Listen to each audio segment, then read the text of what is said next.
Welcome to the Learning Pines YouTube. We hope this video helps. You begin by launching MPLAB X and picking the exact project and device you intend to debug. Once done, make sure the debugger hardware and toolchain are selected. Pick PIC-Kit or ICD and the matching compiler. Then build in the debug configuration so symbol and variable info are included. Without that, stepping and watches won't work. Connect your hardware, power the target, and click the Debug Project button to start a live debug session, and let the IDE initialize the debug engine. Now you control program flow. Place breakpoints where you suspect issues and use conditional breakpoints to limit hits. You will step into functions to observe execution, step over simple calls to skip library code, and step out when finished inspecting a routine.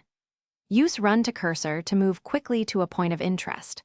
While paused, examine the call stack, registers, and disassembly to understand CPU state, and use watches and variables to monitor memory and variable values. To finish, step through remaining code sections and confirm fixes by rerunning test cases. When you need more visibility, open memory and peripheral register views, or enable trace and live expressions to capture timing behavior. If the program behaves oddly, reflash the device and perform a full reset. Double-check config bits and clock settings because wrong clocks often break breakpoints and timing. As a final troubleshooting tip, isolate the fault with minimal test code so you can reproduce the issue consistently and verify the remedy. Thanks for watching. Consider subscribing if we helped you.